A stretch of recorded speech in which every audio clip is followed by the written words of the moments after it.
जय हिंद सभी को। 7th क्लास में आप सभी लोगों का स्वागत है। मैं अमरजीत सर। देखिए आज की वीडियो के अंदर जब हम एनसीईआरटी के जितने भी क्वेश्चंस हैं, जितने भी चैप्टर आपके बोर्ड एग्जाम में आ रहे हैं, सीबीएसई वाले बच्चों की बात कर रहा हूं मैं, जितने भी क्वेश्चंस आप लोग के आ रहे हैं, और जो चैप्टर नंबर 4 है, जो पॉलिटिकल साइंस का सबसे पहला जो चैप्टर आ रहा है, सत्ता के नए केंद्र, ठीक है, न्यू सिलेबस के अकॉर्डिंग मैं आप लोग को सारी चीजें पढ़ाने वाला हूं। सारे क्वेश्चन आंसर आप लोग, अगर एक चीज याद रखिएगा, देखिए अगर हम एक चैप्टर से 20-25 क्वेश्चन कर लेते हैं तो डेफिनेटली आना तय है, और आपको कुछ भी नहीं करना है इसमें, सिर्फ आपको जो मैं बोल रहा हूं वो सारी बातें समझनी है। जो क्वेश्चन विद आंसर आप लोग को समझाऊंगा, आंसर आप लोग के स्क्रीन पर देखने को मिलेगा, बढ़िया तरीके से समझा दूंगा, मैप भी समझा दूंगा, हर चैप्टर में कौन से मैप जरूरी हैं वो सारी चीजें आप लोग के सामने रखूंगा। किस तरीके से आपको लगता है वो आप कमेंट में बताएंगे मुझे, ठीक है ना, जिससे कि मैं आने वाली सारी वीडियोस आप लोग के लिए हेल्पफुल और बहुत अच्छी अच्छी वीडियोस आप लोग के लिए बना दूंगा, ठीक है। तो 7th क्लास ये चीज देखिए, मैं आप लोग के लिए बस इसमें इतना कर सकता हूं कि आपको जितने भी क्वेश्चन आंसर हैं वो सारी चीजें बढ़िया तरीके से बताऊं, ठीक है। आपको स्क्रीन पर सारे आंसर आपको देखने को मिलेंगे, और चैप्टर वाइज जितने भी, जैसे आपका 4 चैप्टर आ रहा है, उसके बाद कौन से चैप्टर आ रहे हैं, जैसे पॉलिटिकल में अभी बोर्ड के एग्जाम में 6 चैप्टर आ रहे हैं, ठीक है, तो 6 के 6 चैप्टर आप लोग को बढ़िया तरीके से समझा दूंगा। अगर आप लोग को सच में वीडियोस अच्छी लगे तो प्लीज चैनल को सब्सक्राइब जरूर कर लेना। अगर आपको यही वीडियो अच्छी लगती है ना तो चैनल को सब्सक्राइब जरूर कर लेना, बेल आइकन का बटन दबा के ऑल का बटन जरूर से प्रेस कर लेना, क्योंकि जितनी भी वीडियोस आने वाली हैं वो आपको टाइम टू टाइम मिलती रहे, नोटिफिकेशन आप लोगों के पास पहुंच जाए। आगे बात समझ में, तो बढ़िया तरीके से अपना जो है पॉलिटिकल का, हिस्ट्री का और जो बाकी सब्जेक्ट है उनके भी एग्जाम में करवा दूंगा। बाकी जो क्वेश्चन आंसर है वो सारी चीजें आप लोगों को करवा दूंगा, ठीक है। तो देखिए इसके अंदर जो चैप्टर नंबर 4 है हमारा, इसके अंदर टोटल जो क्वेश्चन निकले हैं वो हैं 24, ठीक है। जो भी सारे, ये याद रखिएगा, ये वो वही क्वेश्चन है जो पिछले 10 साल के अंदर अंदर में आप लोगों से पूछे गए हैं। आगे बात समझ में, ये वो क्वेश्चन नहीं है जो मैंने देखा किताब के अंदर जो इंपॉर्टेंट लगे वो मैंने लिखवा दिया, नहीं, ये वो क्वेश्चन है जो आपके बैक ईयर्स में पूछे गए हैं। जितने भी 10 साल के अंदर अंदर में पूछे गए क्वेश्चन है इस चैप्टर से रिलेटेड, छोटे बड़े कैसे क्वेश्चन है वो सारा आपको बताऊंगा, और नंबरिंग भी मैंने दे रखी है, कितने मार्क्स का जो है क्वेश्चन आएगा, कितने मार्क्स का जो है आ सकता है एग्जाम के अंदर। तो आप लोग पढ़ के देखें, आप लोग को कैसा लगता है। आई होप सबको बहुत अच्छा लगेगा वीडियो, ठीक है ना। बस साथ आप लोग को ये देना है कि चैनल को सब्सक्राइब कर लेना, जिससे कि क्या होगा, आने वाली सारी वीडियोस आप लोग को मिलती रहे, ठीक है।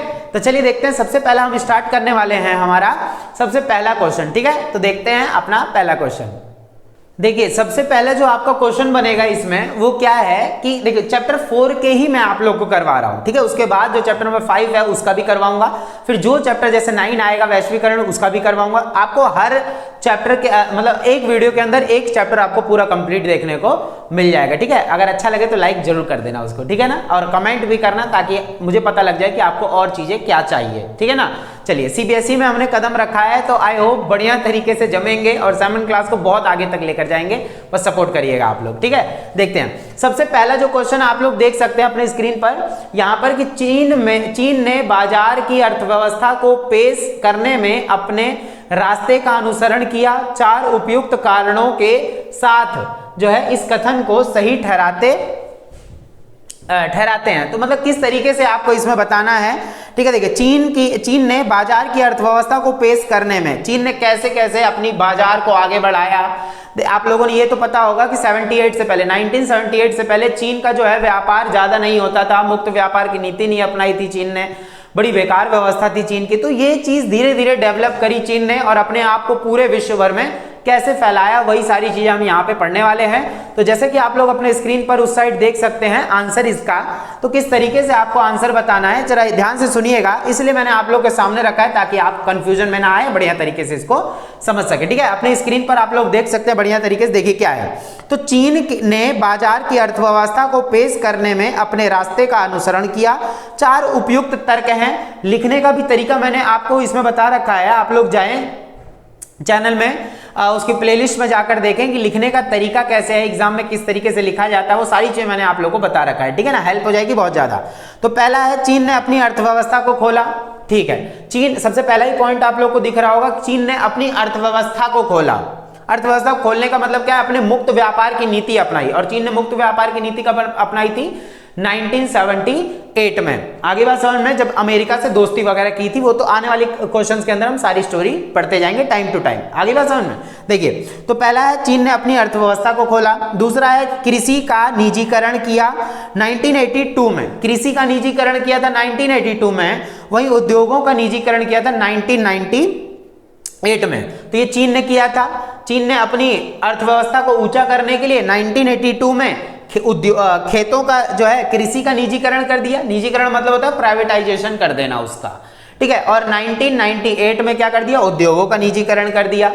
आगे बात समझ में, इससे क्या हुआ, चीन और तेजी से उन्नत किया, ठीक है। उसके बाद क्या है, तीसरा है व्यापार बाधाओं को केवल विशेष आर्थिक क्षेत्रों में समाप्त किया गया था जहां विदेशी निवेश उद्यम स्थापित कर सकते थे, यानी कि ये विदेशों को भी आने का मौका दिया। देखिए पहले चीन क्या करता था कि अपने उत्पादन को, जैसे कुछ भी उत्पादन करता था उसका उपयोग भी खुद ही कर देता था, उपभोग भी खुद ही करता था, इससे चीन डेवलप नहीं हो रहा था। अब क्या है, चीन डेवलप होना शुरू हुआ कि उसने क्या करा कि अपनी अर्थव्यवस्था को, यानी कि पहले तो मुक्त व्यापार की नीति अपना ली, विदेशियों को भी आने का मौका दिया, विदेशी जो देश हैं उनको भी आने का मौका दिया। तीसरी बात इसमें बोली गई है कि चीन ने क्या करना शुरू कर दिया कि निवेश, विदेशी निवेश उद्यम स्थापित कर लिए, यानी कि बाहर की कंपनियां आकर चीन में भी अब लग सकती थी। इससे क्या हुआ, चीन बहुत ज्यादा डेवलप हुआ। आगे बात समझ में, ये आपको लिखना है। पहला जो क्वेश्चन है ना वो 4 मार्क्स का है, ठीक है। कितने का है वहां लिखा हुआ है, 4 मार्क्स का है, ठीक है। ये चीज आप लोग को याद रखनी है। उसके बाद चौथा है चीन में राज्य ने बाजार अर्थव्यवस्था की स्थापना में जो है केंद्रीय भूमिका निभाई थी। तो ये चीज आप लोग को याद रखनी है कि केंद्रीय भूमिका निभाई, यानी कि चीन ने अपने बाजार को आगे बढ़ाया। किस तरीके से, जो है खुले द्वार की नीति अपनाकर। कब अपनाई थी खुले द्वार की नीति, 1978 में, ठीक है। चलिए अब आप जाइए जरा यहां से, ठीक है। अब हम जो है यहाँ पे ये देख रहे हैं, पहला क्वेश्चन आ गया समझ में। मैंने आंसर आप लोग को बगल में दिखा दिया, बढ़िया तरीके से स्क्रीन पर दिखाया किस तरीके से आंसर बनेगा, ठीक है। अब इसी चैप्टर से दूसरा क्वेश्चन क्या बनता है, जरा ध्यान से सुनिएगा। देखिए अगर आप लोग को पीडीएफ चाहिए इन क्वेश्चंस की, वो भी मैं आप लोग को दे दूंगा, आप मुझे कमेंट करके मांग सकते हैं। आगे बात समझ में। और व्हाट्सएप ग्रुप से ज्वाइन हो जाना। अगर जो बच्चे नए आए हैं चैनल पर, वो चैनल के अबाउट में जाएं, वहां से व्हाट्सएप नंबर लें और आप वहां मेरे से जुड़ सकते हैं। आगे बात समझ में, और वहां जाकर आप पीडीएफ जो है मांग सकते हैं, ठीक बा। चलिए देखते हैं, ठीक बा। देखिए अब क्या आ जाता है इसमें, दूसरा क्वेश्चन, दुनिया में शक्ति के वैकल्पिक केंद्र के रूप में आसियान का वर्णन करना कितना सही है। 4 मार्क्स में आपका ये क्वेश्चन पूछता है आसियान के ऊपर। आगे बात समझ में, तो ये चीज आप लोग को याद रखनी है। दूसरा क्वेश्चन आप लोग ढंग से देखिए जरा। देखिए तो आसियान की अगर बात करें, वैसे तो अभी आसियान के ऊपर बहुत सारे क्वेश्चन हम लोग यहाँ पढ़ने वाले हैं, तो देखिए जरा क्या है। तो देखिए आसियान क्वेश्चन क्या है, क्योंकि मैं 1000 बार बोलता हूं कि आंसर से ज्यादा आपको क्वेश्चन पर ध्यान देना है, जिससे क्या होगा आने वाले टाइम पे क्या होगा कि आप जब भी क्वेश्चन पढ़ेंगे तो याद आ जाएगा, अरे वाह इसका तो आंसर ये था। आगे बस समझ में। देखिए तो आसियान में, दुनिया में शक्ति के वैकल्पिक केंद्र के रूप में आसियान का वर्णन करना है कि भाई जो ताकत है आसियान, मतलब दुनिया में दूसरे देशों के अलावा आसियान भी तो है। तो इसके बारे में देखिए, आसियान क्षेत्र अमेरिका, यूरोपीय संघ, और यूरोपीय संघ के बारे में मैंने बताया था 1992 में इसकी स्थापना की गई थी। अभी और बताऊंगा, बहुत सारे क्वेश्चन है इससे रिलेटेड, आपको टेंशन नहीं लेनी है, ठीक है। चलिए देखते हैं। तो दूसरा क्वेश्चन आप लोग अपने स्क्रीन पर देख सकते हैं, वो ठीक है। देखिए जरा, तो अपने स्क्रीन पर देखिए जरा क्या है इसका आंसर। तो आसियान क्षेत्र अमेरिका, यूरोपीय संघ और जापान की तुलना में बहुत छोटी अर्थव्यवस्था है। ये चीज याद रखना है। आसियान क्या है, एक बहुत छोटी अर्थव्यवस्था है, एक संगठन है, ये क्षेत्रीय संगठन है। इनकी अर्थव्यवस्था इन सभी की तुलना में बहुत तेजी से बढ़ रही है। इस क्षेत्र में और उसके बाहर भी इसके प्रभाव में वृद्धि के लिए जिम्मेदार है। तो सिंपल सी बात है, आसियान भले ही एक क्षेत्रीय संगठन क्यों ना हो, लेकिन वो बहुत ताकतवर बन के उभरा है। आगे बात समझ में, ठीक है। तो बहुत ताकतवर बन के उभरा है आसियान, ठीक है। ये चीज आप लोग को बतानी है। दूसरी बात है, आसियान ने निवेश मतलब होता है इन्वेस्ट करना। दूसरा पॉइंट आप लोग देख सकते हैं, 4 मार्क्स का है पूरा क्वेश्चन। आसियान ने निवेश, श्रम और सेवाओं के लिए एक व्यापार क्षेत्र बनाने पर ध्यान केंद्रित किया है। अमेरिका और चीन आसियान के साथ मुक्त व्यापार क्षेत्र पर बातचीत करने के लिए पहले ही तेजी से आगे बढ़ चुके हैं। तो आसियान के अंदर, मतलब आसियान से व्यापार करने के लिए चीन, अमेरिका बहुत तेजी से आगे बढ़े हैं। आसियान के कुल सदस्य देश पहले 5 थे, फिर 5 और जुड़े थे बाद में। बाकी मैं इस वाले क्वेश्चन के अंदर आप लोग को बताऊंगा पूरी जानकारी कैसे क्या है वो सारी चीजें, ठीक है ना। तो दूसरा क्वेश्चन आप लोग देख ही रहे हैं यहाँ पे बढ़िया तरीके से। तीसरा पॉइंट है आसियान तेजी से एक महत्वपूर्ण क्षेत्रीय संगठन के रूप में विकसित हो रहा है। इसकी दृष्टि 2020 आसियान विजन 2020 आप लोगों ने पढ़ा होगा, तो इसकी दृष्टि 2020 के अंतर्गत अंतरराष्ट्रीय समुदाय में आसियान के लिए सार्वजनिक दिखने वाली भूमिका को परिभाषित किया है। यानी कि बहुत बढ़िया तरीके से एक विजन दस्तावेज तैयार कर लिया कि आने वाले 20 सालों में हम क्या हो जाएंगे, बहुत उन्नत हो जाएंगे, बहुत डेवलप कर लेंगे हम अपने आप को, आसियान ने सोच लिया, ठीक है। यह क्षेत्र में संघर्ष पर बातचीत को प्रोत्साहित करने के लिए मौजूदा आसियान नीति पर बनाता है। यानी कि ये लड़ाई झगड़े की तरफ बिल्कुल भी ध्यान नहीं देता। ये क्या करता है, अगर कुछ मुद्दा ऐसा होता भी है तो उसको बातचीत से सॉल्व कर लेता है, आसियान नीति पर बनाता है। इस प्रकार आसियान ने कंबोडिया संघर्ष और पूर्वी तिमोर संकट के अंत में मध्यस्थता की है। यानी कि जब भी इसके आपसी देशों में युद्ध हो जाते हैं तो ये क्या करता है, लड़ाई झगड़ा को प्रोत्साहित नहीं करता, बल्कि क्या करता है, उसमें समझौता करवाने की कोशिश करता है। आगे बात समझ में, तो ये चीज आप लोग को बढ़िया तरीके से याद रखनी है। चौथा पॉइंट है आसियान की वर्तमान अर्थव्यवस्था की ताकत। अगर वर्तमान की बात करें, आसियान की बहुत ताकतवर है, विशेष रूप से भारत और चीन से जैसे बढ़ती एशियाई अर्थव्यवस्था के लिए एक व्यापार और निवेश भागीदार के रूप में इसकी अर्थव्यवस्था प्रासंगिकता इसे एक आकर्षक प्रस्ताव बनाती है। तो सिंपल सी बात है, आज ये चीन, अमेरिका और भारत कई देशों के साथ जो है आसियान जो है बहुत उन्नति से आगे बढ़ रहा है और समझौता करके आगे बढ़ रहा है और बढ़िया तरीके से अपने आप को आगे लेकर जा रहा है।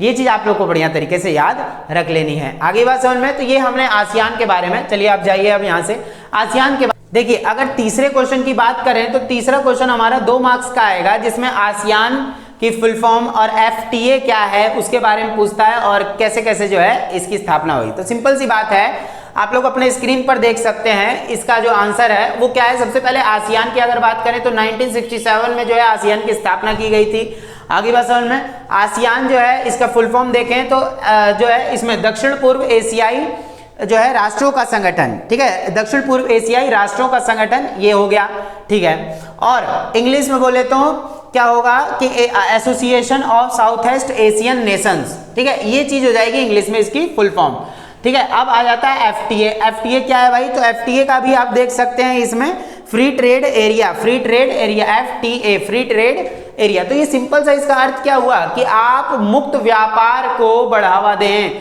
ज्यादा से ज्यादा व्यापार हो। ये सारी चीजें आप लोग को बढ़िया तरीके से याद रख लेनी है, ठीक है ना। बहुत छोटे छोटे क्वेश्चन है कुछ तो और कुछ बड़े क्वेश्चन है, तो सारे हम जो है टाइम टू टाइम करते रहेंगे। चलिए अब जाइए यहाँ से। तो दूसरा ये वाला क्वेश्चन आप लोग को समझ में आ गया होगा। 2 मार्क्स में आपको इतना ही लिखना है, इससे ज्यादा नहीं लिखना। कुछ बच्चे सोचते हैं भाई जब हमें ज्यादा आता है तो उसके बारे में भर भर के लिख देते हैं, तो बहुत बड़ी गलती करते हैं फिर आप वहां पे, ठीक है। ये चीज नहीं करनी है आपको बिल्कुल भी, ठीक है। चलिए मोस्ट इंपॉर्टेंट क्वेश्चन आपका इसमें जो बहुत बार पूछा जाता है वो है चौथा क्वेश्चन। चौथा क्वेश्चन कैसे आपको समझना है, जरा ध्यान सुनिएगा कि यूरोपीय संघ की कोई 4 साझी विशेषताओं का उल्लेख कीजिए। ये क्वेश्चन बहुत बार रिपीटेड था, लेकिन मैंने एक ही बार लिखा है क्योंकि बार बार आ रहा था। आगे बात समझ में, देखिए यूरोपीय संघ की कोई 4 साझी विशेषताओं का उल्लेख करना है। यूरोपीय संघ क्या है भाई, यूरोपीय संघ की स्थापना क्या है, तो यूरोपीय संघ की स्थापना 1992 में की गई थी। ये बात आप लोग को याद रखनी है। आंसर आप लोग अपने स्क्रीन पर देख सकते हैं बढ़िया तरीके से। क्या वो नहीं आ रहा है, एक मिनट रुकिए, ओ फुम आ गया चलिए देखते हैं। तो सिंपल सी बात है कि इसको हम समझते हैं बढ़िया तरीके से, क्या है इसके अंदर, कैसे समझना है। देखिए यूरोपीय संघ की जो है पूछ रहा है, यूरोपीय संघ की कोई 4 साझी विशेषताओं के बारे में पूछा जा रहा है।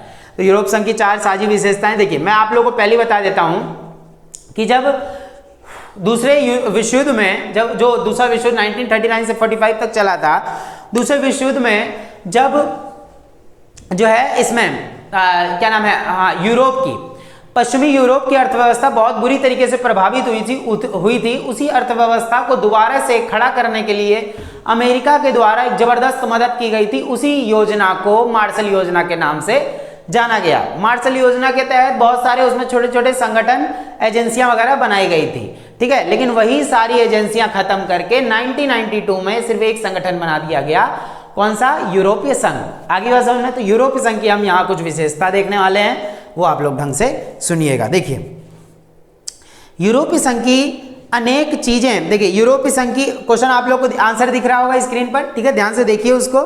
यूरोपीय संघ की अनेक चीजें उसे एक प्रभावशाली क्षेत्रीय संगठन बनाती हैं। ऐसी बहुत सारी चीजें हैं जो उसको एक प्रभावशाली संगठन बनाती हैं यूरोपीय संघ को, ठीक है। इस महाद्वीप के देशों की भौगोलिक निकटता इस क्षेत्र को मजबूती प्रदान करती है, यानी कि इसके जो देश हैं, सदस्य देश हैं, कुछ कमियां भी हैं यूरोपीय संघ की, वो हम बाद में पढ़ेंगे ही। बाकी आप लोग ये ध्यान से सुनिएगा क्योंकि इतना बढ़िया तरीके से इसमें समझाया गया है, वो चीज देखिए। पहला समझ में आया कि भाई क्या बोला गया है, इसकी भौगोलिक विशेषता, निकटता इस क्षेत्र को और मजबूती प्रदान करती है, क्योंकि इसके खुद के 2 सदस्य देश थे जो सुरक्षा परिषद के स्थायी सदस्य देशों में आते थे। आगे बात समझ, वो सब अभी पढ़ते हैं, देखिए। दूसरा है, इस महाद्वीप के लंबे इतिहास ने सभी यूरोपीय देशों को सिखा दिया कि क्षेत्रीय शांति और सहयोग ही अंततः उन्हें समृद्धि और विकास दे सकता है। यूरोपीय संघ ने सबको सिखा दिया कि अगर शांति से आप बातचीत करते हैं, बढ़िया तरीके से रहते हैं, तो आने वाले टाइम पे आपका कोई भी कुछ भी नहीं बिगाड़ सकता। ये चीज आप लोग याद रखें। टकराव, संघर्ष और युद्ध विनाश और अवनति के मूल कारण है, यानी कि देखिए टकराव, संघर्ष, युद्ध, ये सब क्या है, ये आपके क्षेत्रीय संगठन हो या अंतर्राष्ट्रीय संगठन हो या कोई देश हो, उसको नीचे लेकर जाता है। इसलिए लड़ाई झगड़े पर आप बिल्कुल भी जोर ना दें। आगे बात समझ में, ये चीज आप लोग को याद रखनी है। उसके बाद आ जाता है इसमें तीसरा, जो आप लोग देख सकते हैं, एक ध्रुवीय विश्व व्यवस्था। देखिए एक ध्रुवीय विश्व व्यवस्था क्या है कि जब विश्व में एक महाशक्ति हो, उसको एक ध्रुवीय बोला जाता है। जब विश्व में 2 महाशक्तियां होती हैं, उसको हम क्या बोलते हैं, 2 ध्रुवीय विश्व। आगे बात समझ में, तो ये चीज आप लोग याद रखिए। देखिए एक ध्रुवीय विश्व व्यवस्था ने उन्हें बता दिया है कि वे अमेरिका के वर्चस्व का सामना करना चाहते हैं तो उन्हें यूरोपीय संघ ना केवल बनाना ही चाहिए बल्कि उसे समृद्ध और परस्पर हितों की कुर्बानी देकर पूरे यूरोप को समृद्ध करना चाहिए, ताकि वे समय आने पर अमेरिका या रूस या चीन अथवा बड़ी शक्ति के सामने जो है घुटने ना टेकें और अपनी शर्तों पर उदारीकरण, वैश्वीकरण आदि को लागू करा सकें।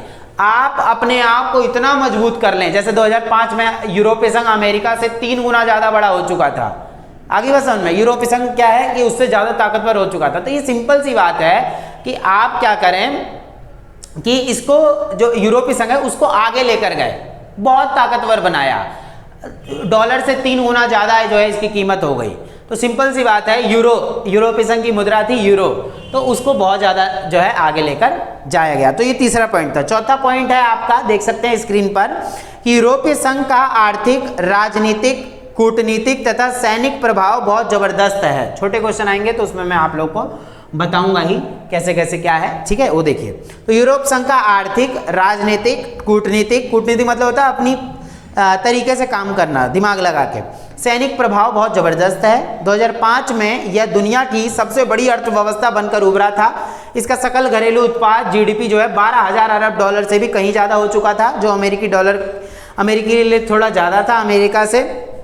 और इसकी मुद्रा यूरोपीय संघ की मुद्रा क्या थी, यूरो। आप लोगों को पता, बहुत सारे बच्चों को पता भी होगा, जो अगर, लेकिन जब ये सब सुन लोगे ना तो और अच्छी तरीके से आपको दिमाग में बैठ जाएंगी चीजें, ठीक है ना। देखिए, तो इसकी मुद्रा यूरो अमेरिकी डॉलर के प्रभुत्व के लिए खतरा बन सकती थी और विश्व व्यापार में इसकी हिस्सेदारी अमेरिका से 3 गुनी ज्यादा हो चुकी थी। और इसी के चलते यह अमेरिका और चीन से व्यापारिक विवादों में पूरी धौंस के साथ बात करता है। यानी कि इतना ताकतवर हो चुका है क्या, यूरोपीय संघ इतना ताकतवर था कि ये अमेरिका को, चीन को, मतलब एक तरीके से जो है भले ही क्षेत्रीय संगठन था लेकिन पछाड़ सकता था। आगे बात समझ में, तो ये जो है इसकी कुछ ताकतवर चीजें हैं। उसमें बोल रखा है इसकी आर्थिक शक्ति का प्रभाव इसके नजदीकी देशों पर ही नहीं बल्कि एशिया और अफ्रीका के दूर दराज वाले इलाकों को भी मुनाफा दे रहा था। यह विश्व व्यापार संगठन जैसे अंतर्राष्ट्रीय व्यापार संगठनों के अंदर एक महत्वपूर्ण समूह के रूप में काम करता है। तो सिंपल सी बात, चलिए अब जाइए आप यहां से, ठीक है। तो ये चीज आप लोग याद रखिएगा कि कितना बढ़िया तरीके से यूरोपीय संघ जो है इसकी विशेषताओं को, यूरोपीय संघ की विशेषताओं को यहाँ पे बता दिया गया है, ठीक बा। चलिए देखते हैं। तो ये चीज आप लोग को बढ़िया तरीके से याद रख लेना है। अब आ जाता है 5वां क्वेश्चन हमारा, सिंपल सा, ये भी जो है 4 मार्क्स का क्वेश्चन है और बहुत अच्छा क्वेश्चन है।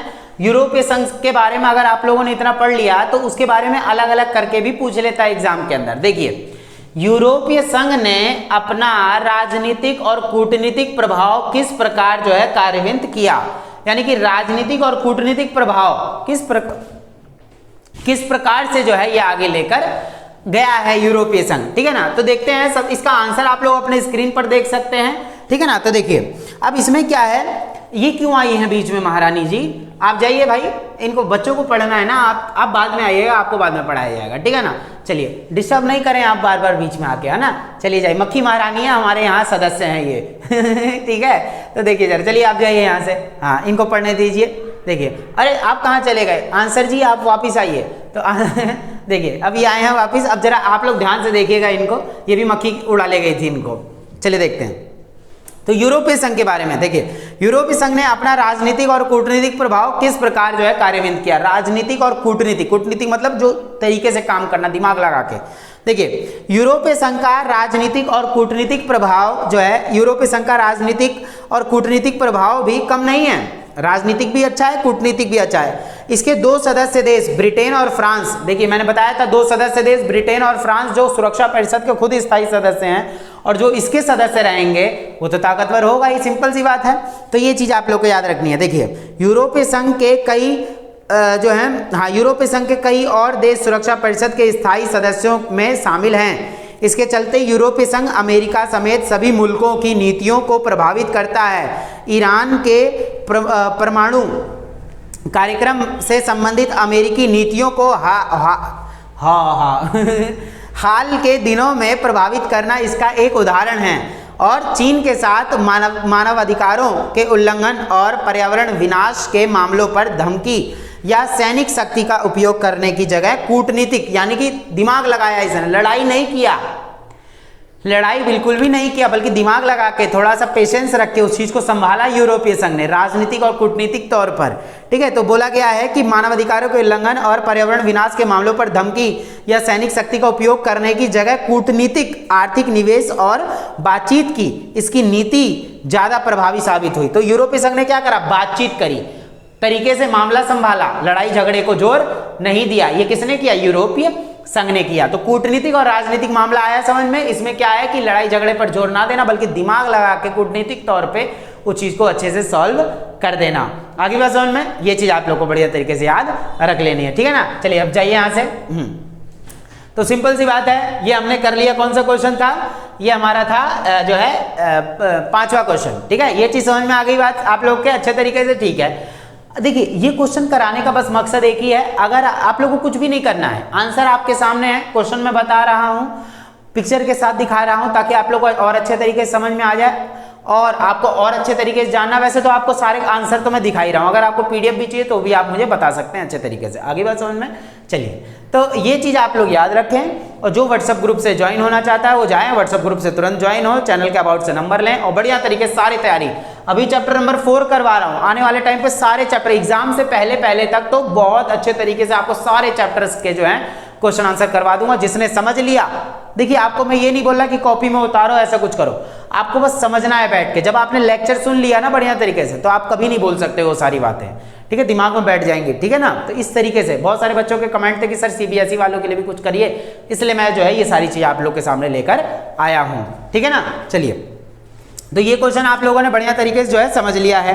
अब देखते हैं नेक्स्ट क्वेश्चन क्या कहता है। नेक्स्ट क्वेश्चन है आपका जो है 6ठा क्वेश्चन। तो ये है अमेरिकी डॉलर के प्रभुत्व के लिए यूरो कैसे खतरा बन सकता है। तो सिंपल सी बात है, आपको इसमें बता रखा है एक टाइम पे क्या था, यूरो, यानी यूरोपीय संघ की मुद्रा थी यूरो, और डॉलर अमेरिका का। तो अमेरिका के डॉलर के लिए यूरो जो है एक टाइम पे खतरा भी बन गया था। 2005 में मैंने बताया था 3 गुना ज्यादा बढ़ गया था ये। तो सिंपल सी बात है, हम वही चीजें यहाँ पे पढ़ने वाले हैं। कितने मार्क्स का क्वेश्चन है, ये भी 4 मार्क्स का क्वेश्चन आप लोगों से पूछ लेता है। तो देखिए जरा क्या है इसका आंसर, ठीक है। देखिए तो जैसे कि आप लोग अपने स्क्रीन पर देख सकते हैं इसका आंसर किस तरीके से होगा। देखिए अमेरिकी डॉलर के प्रभुत्व के लिए यूरो कैसे खतरा बन सकता है। तो सिंपल सी बात है, 2005 में यूरोपीय संघ दुनिया की सबसे बड़ी अर्थव्यवस्था थी, ये हम जानते हैं। इसका सकल घरेलू उत्पाद 12,000 अरब डॉलर से कहीं अधिक था। देखिए क्वेश्चन आपको चेंज कर करके दे देते हैं एग्जाम के अंदर, लेकिन आंसर वही होगा जो आपने पढ़ा है। जब आपको अच्छे समझ में आ गया है, आंसर आ गया समझ में, तो आप भूल नहीं सकते उसको। क्वेश्चन बस थोड़ा मोड़ा चेंज कर देते हैं, लेकिन आंसर आपको वही लिख के आना है, ठीक है। टेंशन नहीं लेनी किसी बात की आप लोग को। आगे बात समझ में, चलिए देखते हैं। ठीक है, देखिए तो 12,000 अरब डॉलर से कहीं ज़्यादा हो चुकी थी, जो अमेरिका से भी थोड़ा ज़्यादा थी। इसकी मुद्रा यूरो अमेरिकी डॉलर के प्रभुत्व के लिए खतरा बन सकती थी और विश्व व्यापार में इसकी हिस्सेदारी अमेरिका से 3 गुना ज़्यादा बढ़ चुकी थी। इसके चलते यह अमेरिका और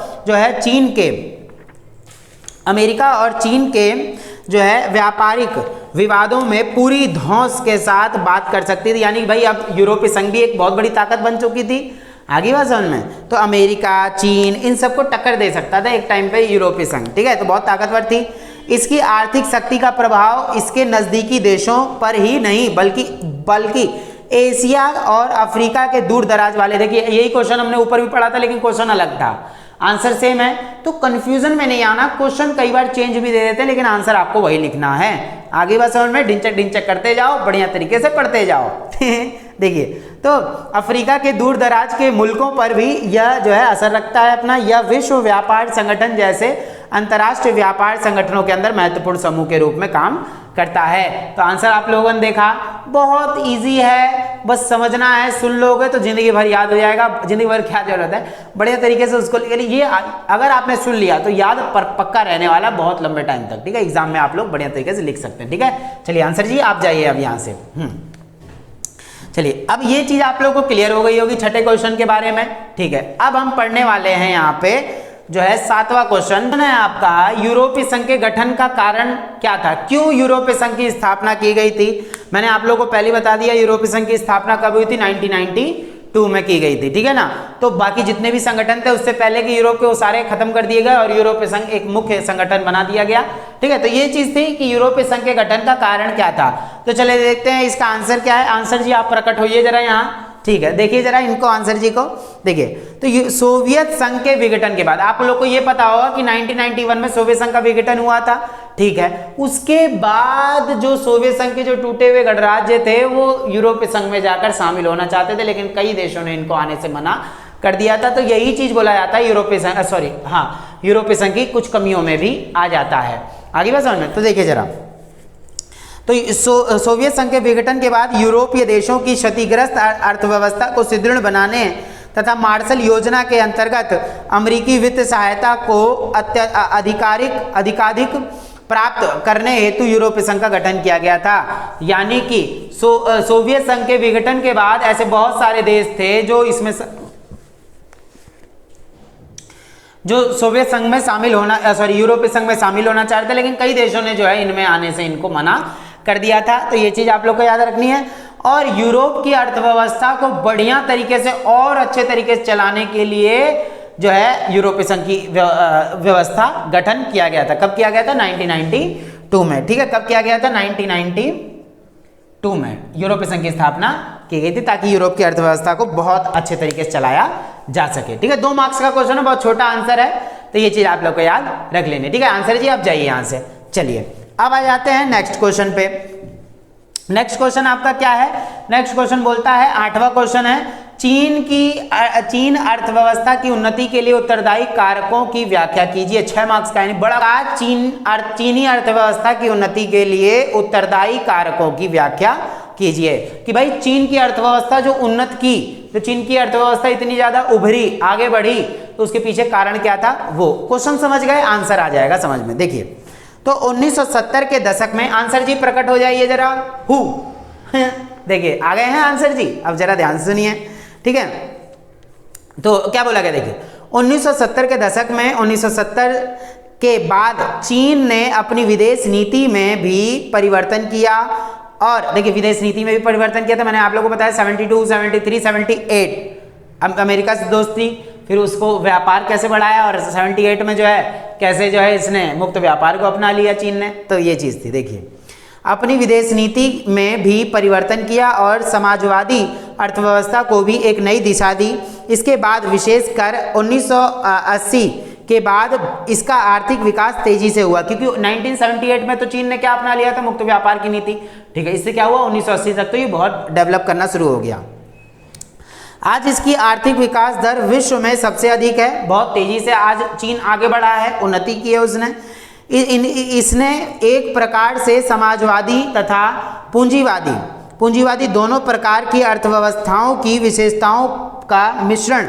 ठीक है, देखिए जरा ध्यान से सुनिएगा आप लोग, इसमें और क्या चीजें बोल रखी हैं। तो इसने एक प्रकार की समाजवादी तथा पूंजीवादी दोनों प्रकार की अर्थव्यवस्थाओं को विशेषताओं का मिश्रण करके विकास का अपना ही मॉडल अपनाया है। ठीक है, इसने अपना एक अलग मॉडल अपनाया, क्योंकि आप लोग भी जानते हैं चीन ने कैसे टेक्नोलॉजी इतनी ज्यादा अच्छी कर रखी है चीन ने कि इसका कोई जवाब नहीं, बहुत उन्नत कर रखी है।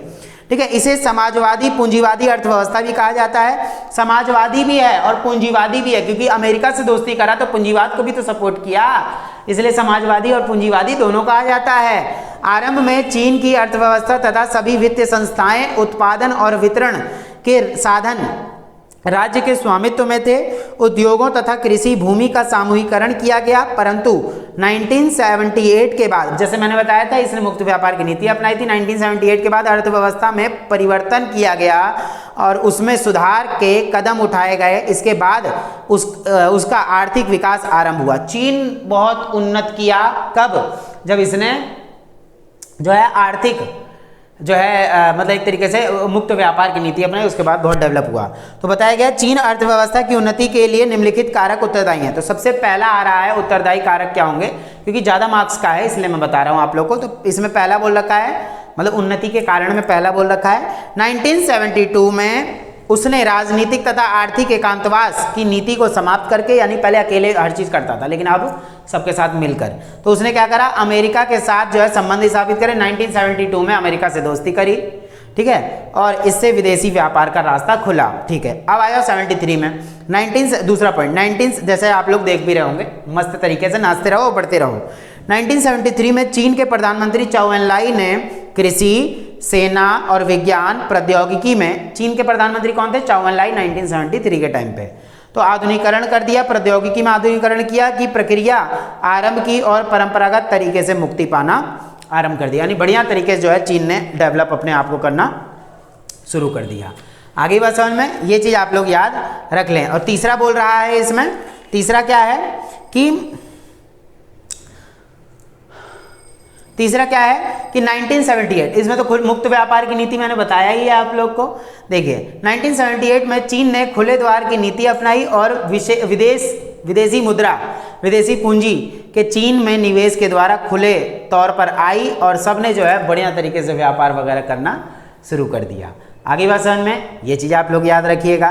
ठीक है, 1980 के दशक में 1980 इस दशक में निम्नलिखित पहल की गई, यानी क्या क्या हुआ, चीन ने क्या क्या उन्नति करी 1980 के दशक में। 78 में तो 70 के दशक में तो बता दिया, 72 में दोस्ती करी, 73 में वो थे जो है आपके क्या नाम है, कौन से प्रधानमंत्री थे? चौ एन लाई थे।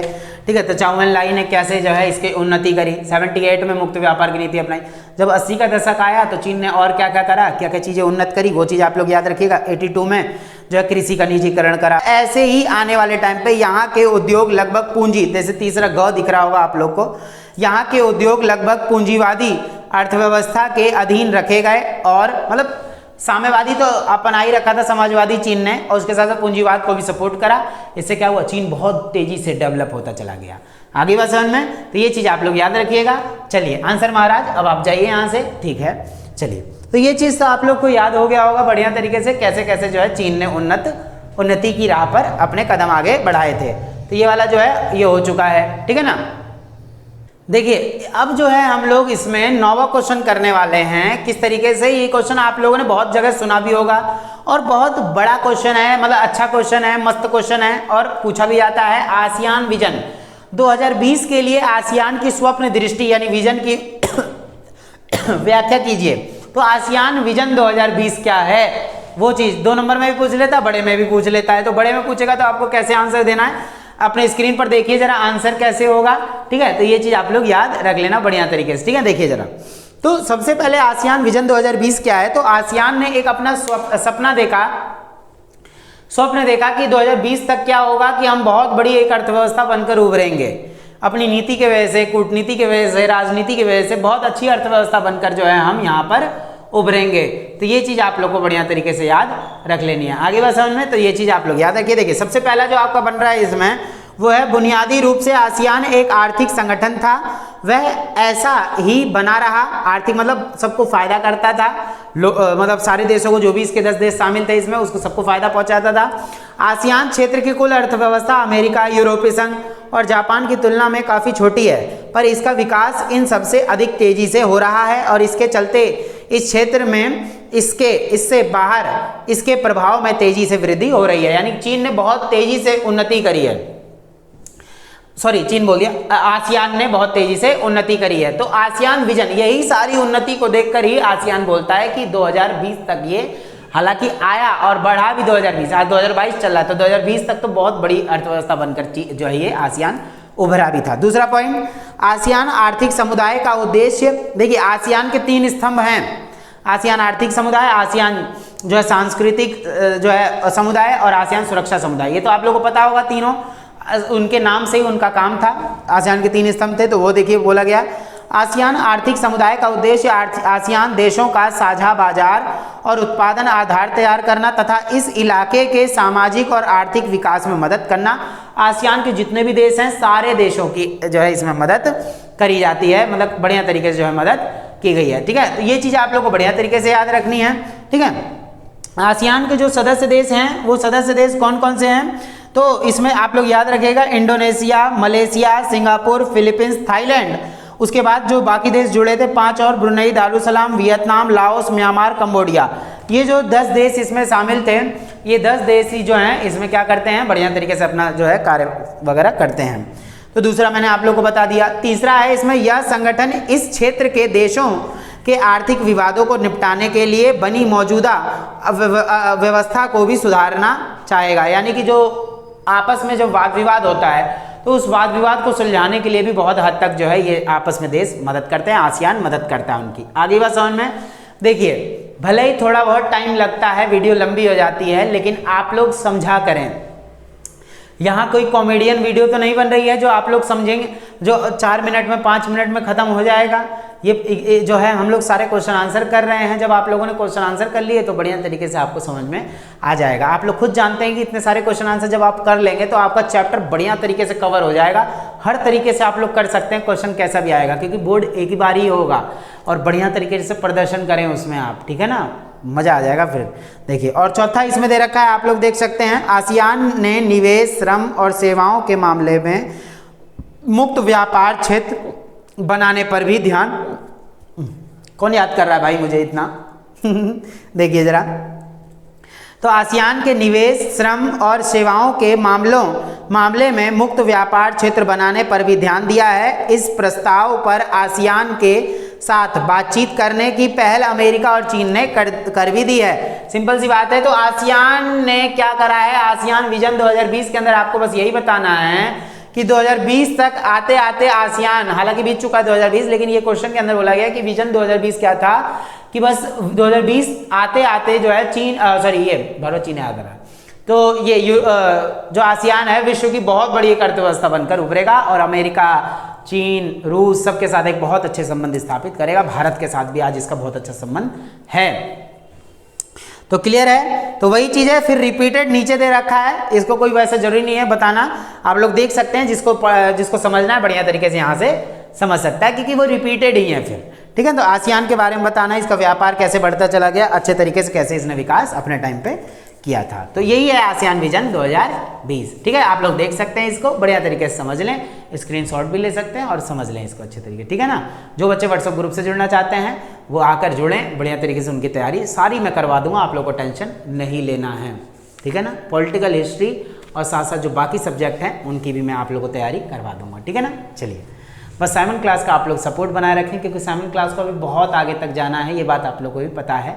ठीक है ना, अभी CBSE में कदम रखा है तो बढ़िया तरीके से मस्त सारी चीज़ें करेंगे हम। ठीक है, मेहनत कितनी भी करनी पड़ जाए लेकिन करेंगे, लेकिन सब लोग साथ आगे एक साथ बढ़ेंगे। ठीक है ना, चलिए आंसर महाराज आप क्या कर रहे हैं, आप तो आपको समझ लिया है ना। चलिए जाइए अब यहाँ से। चलिए अब आ जाते हैं हम लोग नेक्स्ट क्वेश्चन पे। नेक्स्ट क्वेश्चन आपका 10th क्वेश्चन है, ये है बहुत इंपॉर्टेंट, भारत चीन के बदलते संबंधों का परीक्षण कीजिए। देखिए, भारत चीन के बदलते संबंध, बहुत अच्छा क्वेश्चन है, कई बार पूछा जाता है, इसलिए मैं आप लोग को यहाँ करवा रहा हूँ ये क्वेश्चन। देखिए तो क्या है, देखिए आंसर आप लोग देख सकते हैं अपने स्क्रीन पर, क्या है कि ये चीज़ तो आपको पता होगा कि चीन ने हमारे ऊपर आक्रमण किया था 1962 में। देखिए जरा, 1962 में भारत चीन युद्ध के बाद दोनों देशों के मध्य कूटनीतिक संबंध टूट गए थे। जिस टाइम पे हमारे देश के प्रधानमंत्री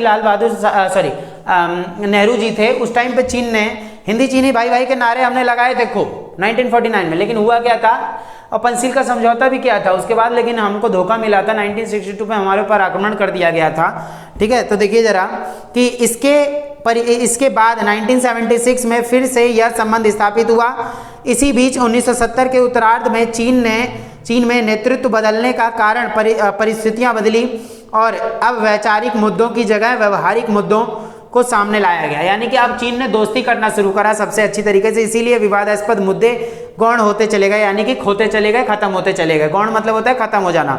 और 1981 में सीमा विवाद दूर करने के लिए वार्ताओं का दौर जारी करा गया।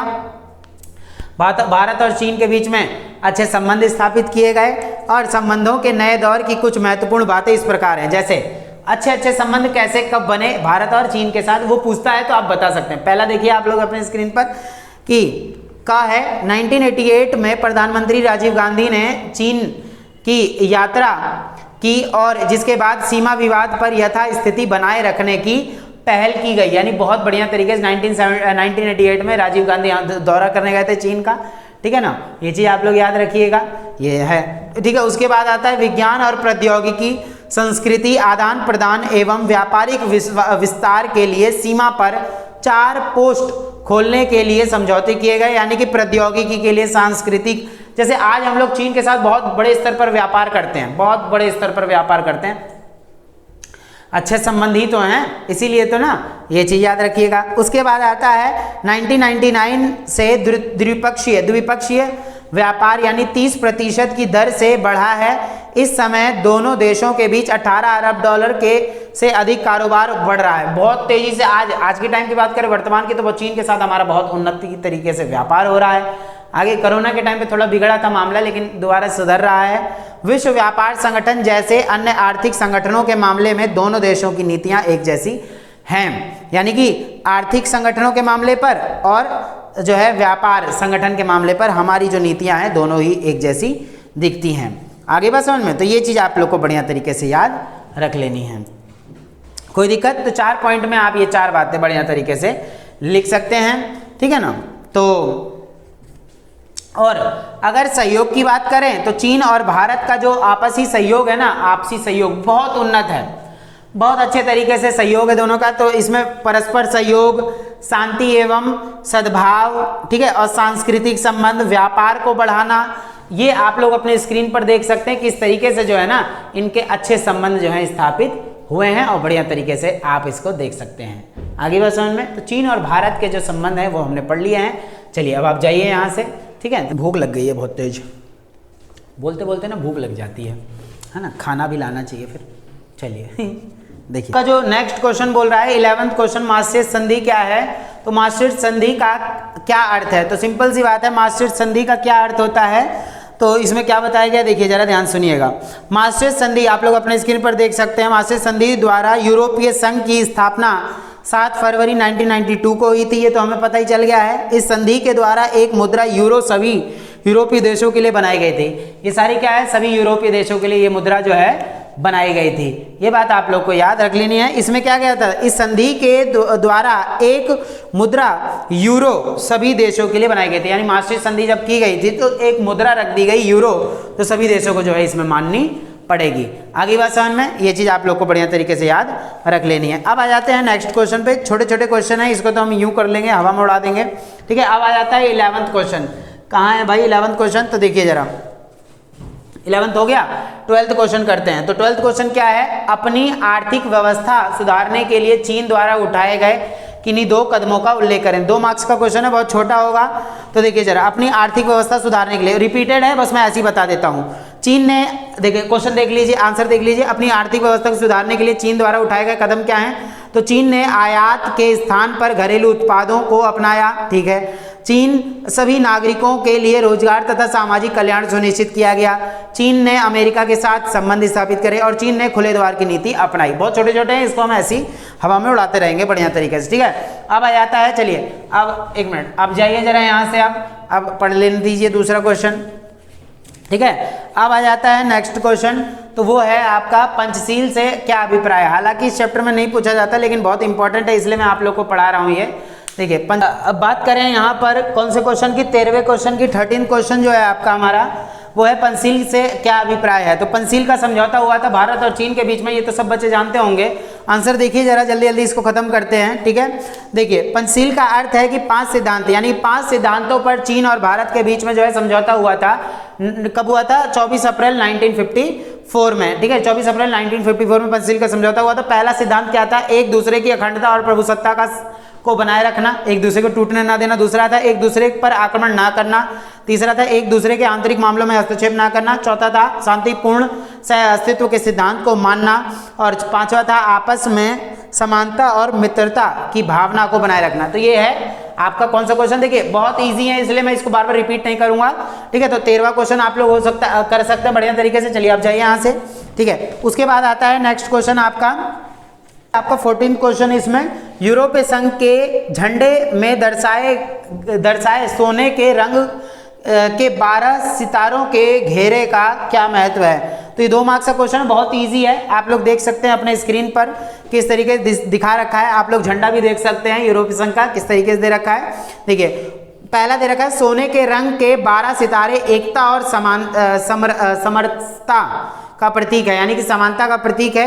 दूसरा दे रखा है 12 की संख्या संपूर्णता, संग्रहता, समग्रता और एकता का प्रतीक है, यानी एकजुट होने की भावना का प्रतीक है। ये झंडा क्या दिखाता है आपको? इस तरीके से जो है आपको दिखा रहा है, ठीक है। यूरोप संघ के झंडे के बारे में आपको यहाँ पे मैंने बताया, ठीक है। चलिए इतना इजी तरीके से है, आप सारे क्वेश्चन बढ़िया तरीके से कर सकते हैं। देखिए भले ही वीडियो लंबी होती है, लेकिन आपको मेन चीज क्या है, देखिए पढ़ने वाले बच्चे जो है ना वो सारी चीज समझते हैं। बहुत सारे कमेंट आते हैं मेरे पास कि सर इतनी बड़ी बड़ी वीडियोस कौन देखता है आजकल। एक बात बताइए, मैं कॉमेडी नहीं कर रहा हूँ, यहाँ पे पढ़ाने का सिस्टम है। तो पढ़ने के लिए इतने सारे क्वेश्चन 1-2 मिनट में 5-10 मिनट में खत्म नहीं हो सकते। देखिए तो वही सिंपल सी बात है, मैं आप लोगों को समझा रहा हूँ कि आप पढ़ें, टाइम जो देखने लग गया। अब जो बच्चा पढ़ने के लिए भी टाइम निकालता है ना, तो फिर बेकार है वो, ठीक है। वो आपके पास टाइम भर भर के होना चाहिए पढ़ने के लिए। चलिए 15वां क्वेश्चन क्या है? आसियान शैली से क्या अभिप्राय है। आसियान शैली से, देखिए आसियान शैली, तो आप लोग आंसर अब इधर देखिएगा, ठीक है। तो बढ़िया तरीके से आप लोग को नजर आ रहा होगा किस तरीके से आपको आंसर यहाँ समझना है।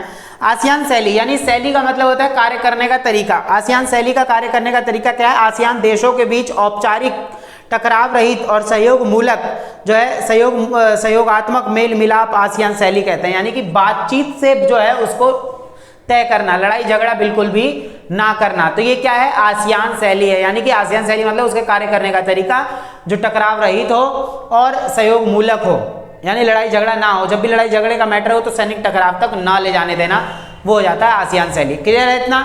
ये बात आप लोग को याद रख लेनी, ठीक है। चलिए जाइए यहाँ से। उसके बाद आता है क्वेश्चन, वो है आसियान, 16वां क्वेश्चन है हमारा, 16th क्वेश्चन। ये चीज आप लोग को याद रखना है। देखिए आसियान क्षेत्रीय मंच की स्थापना कब की गई, इसका मुख्य उद्देश्य क्या था। तो ये बात आप लोग को याद रखनी है कि आसियान क्षेत्रीय मंच की स्थापना कब की गई थी, इसका मुख्य उद्देश्य क्या था। 2 मार्क्स का क्वेश्चन है। तो लेकिन क्षेत्रीय मंच की स्थापना वो बाद में हुई थी, वो देखिए जरा कब की गई थी जो है इसमें। तो आसियान की जो स्थापना है वो है 1967 में। आसियान की स्थापना 1967 में कर दी गई थी, 8 अगस्त 1967 में। और जैसे बोला गया है, अरे आंसर कहाँ दिखाया जाए, आंसर इधर आ जाओ, तुम प्रकट हो जाओ जरा। देखिए जरा, तो 1967 में 5 देशों Indonesia, Malaysia, Philippines, Singapore, Thailand और बैंकॉक घोषणा पत्र पर हस्ताक्षर करके जो है आसियान की स्थापना की गई थी। आसियान की तो स्थापना हो गई, ठीक है, लेकिन आसियान क्षेत्र मंच की भी तो स्थापना करनी थी। तो आसियान क्षेत्रीय मंच की स्थापना 1993 में की गई थी, ठीक है। इसकी पहली बैठक 1994 में की गई थी, ये बात आप लोग को याद रखनी है। और 27 देश इसके कुल हैं अभी, ठीक है। तो ये देखिए आसियान का मुख्य उद्देश्य था आर्थिक विकास को तेज करना। इसका मुख्य उद्देश्य क्या था? आर्थिक विकास को, पैसे कैसे ज्यादा से ज्यादा कमाए जा सके और इसके माध्यम से सामाजिक और सांस्कृतिक विकास हासिल करना था। और कानून के समान और संयुक्त राष्ट्र के कायदों पर आधारित क्षेत्रीय शक्ति, शांति और स्थापित को बढ़ावा मतलब स्थायित्व को बढ़ावा देना भी था इसका मुख्य उद्देश्य। आगे बात समझ में, तो ये मंच बनाया गया, चलिए आप जाइए यहाँ से, ये मंच बनाया गया था सिर्फ इसीलिए बनाया गया था क्योंकि इसमें जो है इसकी बढ़िया तरीके से जो है आगे बढ़ाया जा सके आसियान को, ठीक है, एक मंच दे देना ताकि हर देश उस पर आकर अपनी बातचीत रख सके, ठीक बा। तो ये चीज आप लोग को याद रखनी है, ठीक है। चलिए नेक्स्ट क्वेश्चन बोला गया है, ये आप लोग याद रखिएगा कि यूरोपीय संघ के 2 सदस्य देशों के नाम लिखिए जो संयुक्त राष्ट्र की सुरक्षा परिषद के स्थायी सदस्य हैं, जो हमने बहुत पहले पढ़ा था। ये 2 नंबर का क्वेश्चन, वैसे 1 नंबर का दिखा रखा है, आप लोग 2 नंबर का समझिए इसको। देखिए यूरोपीय संघ के 2 सदस्य देश, तो आप लोग इधर देख सकते हैं आंसर क्या है कि यूरोपीय संघ के 2 सदस्य देश, तो वो है फ्रांस और ब्रिटेन, ठीक है। फ्रांस और ब्रिटेन जो है, फ्रांस और ब्रिटेन क्या है, ये 2 इसके सदस्य देश हैं जो सुरक्षा परिषद के भी स्थायी सदस्य हैं। तो ये भाई यूरोपीय संघ ऑटोमेटिक ताकतवर हो जाएगा, ठीक है ना। चलिए तो ये चीज आप लोग को याद रखनी है बढ़िया तरीके से, ये छोटे छोटे क्वेश्चन है, ठीक है। अब आ जाता है नेक्स्ट क्वेश्चन कि आसियान, 18वां क्वेश्चन क्या है। देखिए अब छोटे छोटे क्वेश्चन है, जो बड़े वाले तो मैंने आपको ऑटोमेटिक सारा ऑलरेडी पढ़ा दिया है। आसियान के 2 संस्थापक सदस्य राज्यों के नाम लिखे, तो आसियान के इंडोनेशिया और मलेशिया, तो इंडोनेशिया और मलेशिया क्या है, ये दोनों एक पावरफुल देश हैं जिन्होंने आसियान की जो है स्थापना की थी। संस्थापक सदस्य हैं ये जिन्होंने आसियान की स्थापना में अहम भूमिका निभाई थी। कौन थे वो, तो आंसर आप लोग यहीं देख सकते हैं, अपने इधर स्क्रीन पर ही देख सकते हैं, तो इंडोनेशिया और मलेशिया। आगे बात समझ में, तो ये चीज आप लोग याद रखिएगा। चलिए देखिए 19वां क्वेश्चन क्या बोल रहा है, यूरोपीय संघ की आर्थिक और सैनिक प्रभाव की व्याख्या करें। हालांकि हमने पढ़ा था लेकिन वो राजनीतिक और कूटनीतिक था, ये कुछ अलग है। तो आर्थिक और सैनिक प्रभाव यूरोपीय संघ का पढ़ना है, 4 मार्क्स का होगा। आंसर आप लोग इधर देख सकते हैं, आ जाओ बूम। अरे ये टमाटर महाराज कहाँ से आ गए यहाँ पे, 1 मिनट रुकिए जरा। चलिए आप जाइए, क्योंकि ये बहुत पहले से टमाटर महाराज और मक्खी महारानी हमारे यहाँ बहुत पहले से आती थी, इसलिए आज ये भी प्रकट हुए हैं। आप बाद में आइएगा, ठीक है, अभी पढ़ाई का टाइम है, ठीक है। चलिए आप जाइए यहाँ से, चलिए चले गए हैं, ईमानदार हैं बहुत हमारे टमाटर महाराज, ठीक है ना। चलिए आंसर देखिए आप यहाँ पर कि आर्थिक, राजनीतिक, कूटनीतिक व सैन्य प्रभाव का स्तर बढ़ता यूरोपीय संघ और प्रभावशाली करार देता है। सन 2005 में इसका, देखिए आंसर वही है, रिपीटेड होगा लेकिन क्वेश्चन थोड़ा चेंज करके बोल दिया है, ठीक है। देखिए तो घरेलू, सकल घरेलू उत्पाद 12,000 अरब डॉलर, आर्थिक और सैनिक पूछ रहे हैं ना, तो देखिए 12,000 अरब डॉलर से भी अधिक हो चुका था। यह दुनिया की सर्वाधिक बड़ी अर्थव्यवस्था के रूप में सामने आई थी, ठीक है। और ब्रिटेन और फ्रांस यूरोपीय संघ के 2 महत्वपूर्ण सदस्य हैं। यूरोपीय संघ जो है सैन्य शक्ति के मामले में विश्व की दूसरी बड़ी शक्ति, महाशक्ति बनकर जो है उभरी थी। ये चीज याद रखनी है आप लोगों को बढ़िया तरीके से। उसके बाद क्या बोला गया, अनुमानतः इस जो है, अरे हाँ, अमेरिका के पश्चात इसका कुल रक्षा बजट सर्वाधिक है। यूरोपीय संघ के 2 देशों ब्रिटेन व फ्रांस के पास परमाणु आयुध हैं, मतलब 550 परमाणु हथियार तो यूरोप संघ के पास ही थे। ये चीज आप लोग को याद रखनी है। अनुमानतः इस परमाणु भंडार में लगभग 550 परमाणु हथियार थे, मिसाइलें थी। अंतरिक्ष विज्ञान और संचार प्रौद्योगिकी के विषय में भी यूरोपीय संघ विश्व की द्वितीय स्थान पर आसीन है। अनेक विषयों में इसके सदस्य राष्ट्र स्वयं भी विदेश व रक्षा नीति तय करते हैं, और जो अनेकों बार एक दूसरे राष्ट्र के विरुद्ध होती हैं, और इसके बाद भी एक अंतर्राष्ट्रीय अधिराष्ट्रीय संगठन के तौर पर यूरोपीय संघ आर्थिक, राजनीतिक और सामाजिक विषयों पर हस्तक्षेप करने में सक्षम है। यानी कि आज यूरोपीय संघ बहुत ज़्यादा ताकतवर भी है, और हम इसको बढ़िया तरीके से देख भी सकते हैं। क्लियर हो गया ये आंसर। तो यूरोप संघ की आर्थिक, और यहाँ पर किसके बारे में बताया गया है, आर्थिक और सैनिक जो है प्रभाव के बारे में बताया गया। चलिए आप जाइए यहाँ से, तो ये चीज हमको बढ़िया तरीके से जो है यहाँ पे याद रख लेनी है। तो अब यहाँ पे आता है 20वां क्वेश्चन। तो बुनियादी रूप से आसियान अभी भी एक आर्थिक संगठन क्यों बना हुआ है, 4 मार्क्स में पूछ लेता है, ठीक है ना। चलिए इसका आंसर आप लोग देखें, इस साइड आपको आंसर देखने को मिल जाएगा, किस तरीके से बताना। देखिए आंसर आ जाइए, ठीक है। तो बुनियादी रूप से आसियान एक आर्थिक संगठन था, ये तो हम जानते हैं, और वह ऐसा ही बना रहा। यह संगठन क्षेत्रीय राजनीतिक विवादों में नहीं पड़ा है, बल्कि जो है यहाँ पे मेल मिलाप और टकराव रहित नीति पर आगे चलता रहा है। ये मेल मिलाप और टकराव रहित यानी कि बहुत अच्छे तरीके से जो है आपको देखने को मिल रहा होगा कि किस तरीके से बिना टकराव के आगे बढ़ा है आसियान। आसियान क्षेत्र की कुल अर्थव्यवस्था अमेरिका, यूरोपीय संघ और जापान की तुलना में काफ़ी छोटी है, पर देखिए रिपीटेड है ना, बस क्वेश्चन चेंज कर रहा है, तो कंफ्यूजन में नहीं आना, आंसर आपको सेम वही लिखना है, ठीक है, जो आपके मन में है वही लिख के आइए। बोला है पर इसका विकास इन सबसे अधिक तेजी से हो रहा है, इसके चलते इस क्षेत्र में और इससे बाहर इसके प्रभाव में तेजी से वृद्धि हो रही है। आसियान आर्थिक समुदाय का उद्देश्य आसियान देशों का साझा बाजार उत्पादन आधार तैयार करना और इस इलाके के सामाजिक और आर्थिक विकास में मदद करना है। किस तरीके से आसियान आगे बढ़ा है वो सारी चीज़ें रिपीटेड हैं, वही चीज़ें हैं, बस आप लोग को अपना दिमाग लगा लगा के चलिए जाइए, यहाँ से अपना दिमाग लगा लगा के बढ़िया तरीके से जो है याद रख लेना है। आगे बात समझ में, देखिए जरा, अब यहाँ पे 21वां जो क्वेश्चन है हमारा वो क्या है, 1947 से 1962 तक भारत और चीन के संबंधों का वर्णन करना है। तो बहुत ही अच्छा क्वेश्चन है, आप लोग देख सकते हैं अपने स्क्रीन पर, आइए जरा इधर, ठीक है। देखिए तो 1947 से भारत चीन के संबंधों की शुरुआत मैत्रीपूर्ण और मित्रतापूर्ण वातावरण में हुई है। 1949 में आप लोग जान सकते हैं इसमें कि चीनी क्रांति हुई थी। क्रांति के बाद चीन की साम्यवादी सरकार को मान्यता देने वाले पहले देशों में भारत ही था। भारत ने ही चीन को मान्यता दी थी सबसे पहले, और उसी टाइम हिंदी चीनी भाई भाई के नारे भी लगे थे 1949 में, ठीक है। तो ये चीज़ आप लोग को याद रखनी है, साम्यवादी सरकार को मान्यता देने वाले पहले देशों में भारत भी था। और तत्कालीन भारतीय प्रधानमंत्री उस टाइम के कौन थे, नेहरू जी थे हमारे, अत्यंत संवेदनापूर्ण भाव रखते थे। उन्होंने अंतर्राष्ट्रीय मंच पर चीनी सरकार को मान्यता दिलाने की सहायता करी, ठीक है। 1950 में जो है क्या करा चीन, 1950 में ही चीन ने तिब्बत पर कब्जा कर लिया था, और चीन के द्वारा तिब्बत की संस्कृति को कुचलने की खबरों से भारत बेचैन होने लगा, क्योंकि हमने दोस्ती करी थी चीन से और ये गलत कर रहा था। तो 1959 में तिब्बत के धार्मिक नेता दलाई लामा ने भारत में शरण ले लिया, और भारत ने क्या करा, दलाई लामा जी को जो है शरण दे दी। इससे क्या हुआ, चीन ने हमको बोल दिया कि भारत जो है देशद्रोहियों को शरण देने वाला देश है, तो गलत बात थी ना। और उसके बाद ही 1959 में तो ये हुआ, दलाई लामा जी ने हमारे देश में शरण ली, लेकिन 1959 में क्या हुआ, सॉरी 1962 में चीन ने हम पे आक्रमण कर दिया, तो ये चीज़ बोली गई।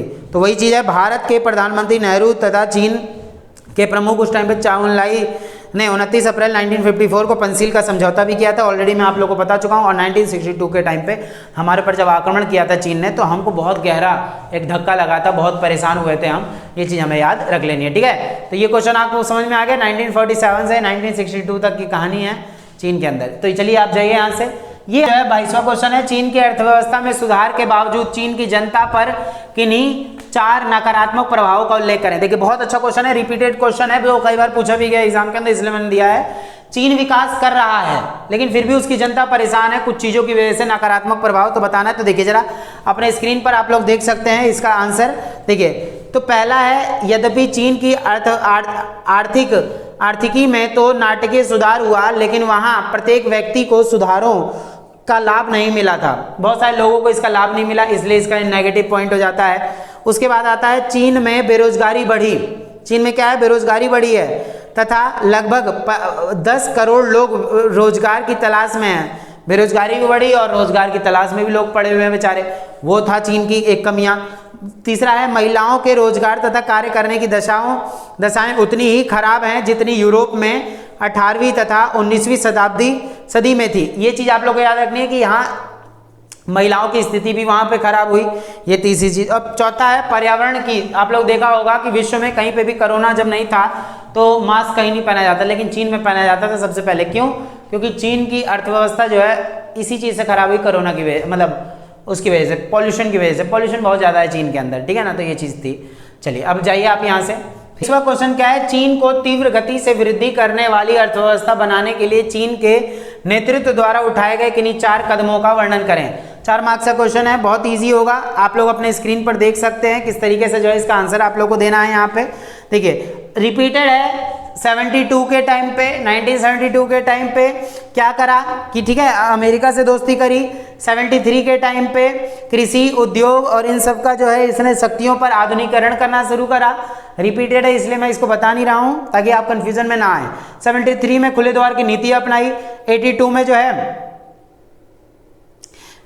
जो है इसमें कृषि का निजीकरण किया गया, ये चीज़ आप लोग को याद रखनी है।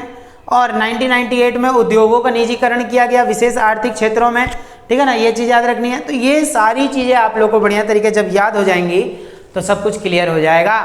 आगे बात समझ में, चलिए अब जाइए यहाँ से, ठीक है। अब जो है हमारा इसमें मैप दे रखा है, इस चैप्टर से रिलेटेड एक मैप आपसे पूछा जाता है। तो जैसा कि आप लोग अपने स्क्रीन पर देखेंगे मैप किस तरीके से आपको क्या क्या भरना है, आपको क्वेश्चन में दिखा रहा हूँ, ऊपर ही लिखा हुआ है। यूरोपीय संघ के दिए गए मानचित्र पर 4 पुराने सदस्य राज्यों को ABCD द्वारा तथा 4 नए सदस्यों को PQRS द्वारा दर्शाया गया है। इसकी पहचान करते हुए इनके नाम अपनी उत्तर पुस्तिका में लिखिए। तो क्या आपको इसमें क्या बताना है वो सारी चीज़ें मैं आपको बढ़िया तरीके से यहाँ बता रहा हूँ, आप लोग अपने स्क्रीन पर देख सकते हैं किस तरीके से है। तो देखिए इसका आंसर भी मैं आप लोग को सामने दिखा देता हूँ नीचे कहीं। देखिए आंसर आपको मैं इधर दिखा देता हूँ यहाँ पर, ठीक है ना। तो देखिए सबसे पहले ABCD आपको दिख ही रहा होगा, सर्कल भी मैंने कर रखा है आपको ABCD। सबसे पहले तो आपको फिनलैंड, डेनमार्क, ऑस्ट्रेलिया, C में ऑस्ट्रिया, D में आयरलैंड, ठीक है। उसके बाद जो है जो 4 बाद में देश, मतलब जो 4 PQRS में क्या भरना है आपको, P में भरना है एस्टोनिया, Q में पोलैंड, R में हंगरी, S में लिथुआनिया। तो ये जो क्वेश्चन है आपको मैंने इसलिए आपको सामने दिखा दिया ताकि आपको अच्छे तरीके से समझ में आ जाए और मैप किस तरीके से भरना है वो। चलिए आप सब कुछ अब हटिए जरा, मुझे आ जाने दीजिए, पर्दा खोलो। देखिए तो सिंपल सी बात है, आप लोग को मैंने इतने अच्छे तरीके से पढ़ा दिया, कोई भी बच्चा बस ये ना बोले कि वीडियो बहुत ज़्यादा लंबी थी, ऐसा था वैसा था। जितना अच्छा हो सकेगा मैं आप लोगों के लिए पूरी मेहनत करूंगा, बस सपोर्ट आप लोग इतना करिए कि 7 क्लास को बहुत आगे तक जाना है अभी।